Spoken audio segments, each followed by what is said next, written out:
Good morning guys. Medyo gumanda-ganda na ang panahon. Kapag tuloy-tuloy na ito nga gumanda ang panahon, umaraw na, dapat tayong may mga alagang manok, papaliguan natin ng tubig, haluan natin ng wash out shampoo.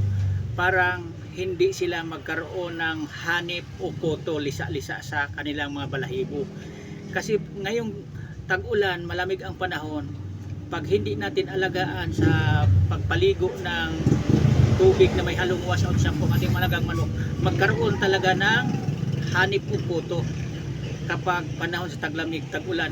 Iyan ang panahon na dumami sa mga gialagaan din nating manok. Alagang-alaga natin ang ating alagang manok. Kapag may alaga din siyang mga hanip o koto, hindi rin gumaganda ang pangatawan niya dahil hindi siya komportableng makatulog sa gabi.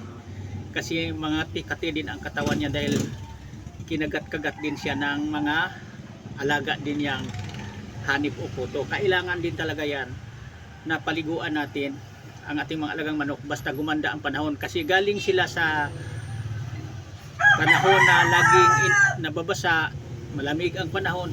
Iyan din ang idami sa hanip o koto kapag malamig ang panahon.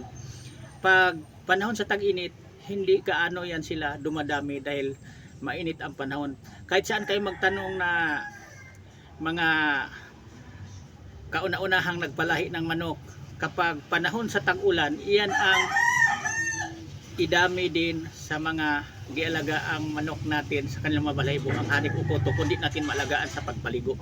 Pagpaligo lang na may halo, ulitin ko, ng wash out shampoo, iyan lang ang solusyon. Parang hindi mga tikati ang katawan sa ating mga alagang manok. Kailangan panatiliin natin din na laging malinis ang pangatawan sa ating mga alagang manok kasi sayang lang ang ating ginagastos, mahal ang binibili nating pagkain at saka vitamins, tapos hindi naman mapunta lahat-lahat sa kanilang pangatawan ang pagganda sa pangatawan kung mayroong alaga din silang hanip o koto. Tapos pupurgahin din natin.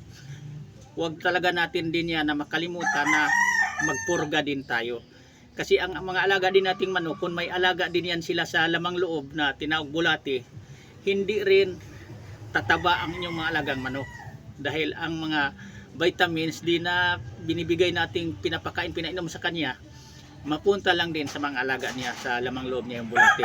Ganyan lang ang sikreto sa pag-alagang manok. Ibinahagi ko lang sa inyong mga baguhan pa lang, parang makakuha kayo konting idea, mayroon man lang kayong konting mapulot at matutunan tungkol sa kaalaman ko sa pag-alagang manok. Kung nagpapalahi tayo, kailangan talaga hindi lang kay palahing-palahi tayo padaming-padami, kailangan inalagaan natin sa pagkain, gamot, vitamins. Pagkatapos paalagaan din natin pati ang lamang loob nila, pinupurga natin parang maalis ang pinagbulati. Tapos pinapaliguan din natin ng tubig na may halo ding pangpatay sa hanip o koto ang ating mga alaga. Walang pinagkaiba din sa atin yan. Kapag tayo din ang may lisa, may kuto, hindi tayo mapakalipan at kamot-kamot sa ulo natin. Hindi tayo din komportableng makatulog sa gabi. Makagising ka rin dahil nangangati, may gumagapang sa ulo mo. Ganon din ang manok. Ganyan din ang pag-alaga. Basta, ulitin ko sa inyo, kahit anong inalagaan natin, basta may buhay, kailangan din talaga yan. Alagaan natin ang kanilang kalusugan. Yan pinaka-importante. Kung inalagaan natin ang ating kalusugan sa ating sarili, pinaka-importante, ganoon din alagaan din natin ang kalusugan sa ating mga gialagaang kahit anong klase man naghayop. Lalong-lalo na ako, manok ang kinakahiligan ko. Ipinakita ko talaga sa aking mga alaga din ang tunay ko ring pagmamahal na itinuring ko sila nga aking pangalawang pamilya. Ganyan ang buhay na magmamanok, nag-alaga ng manok. Dahil dito sa pagmamanok, kumikita tayo dito basta marunong lang tayo mag-alaga sa kanila. Kailangan talaga bago tayo kumita, kung ipadaan natin sa malinis na pamaraan, pinaghirapan muna natin yan bago tayo magkaroon na kumikita tayo. Ganyan lang ang buhay. Pero pinaka-importante, kahit pinaghirapan natin bago tayo kumita, at least malinis, marangal na pamaraan na kumikita tayo. Hindi natin ikakahiya sa ating pamilya, sa ating mga anak na pinapakain natin sila, pinapalaki sa mga pamaraan na hindi magandang gawain. Yan lang.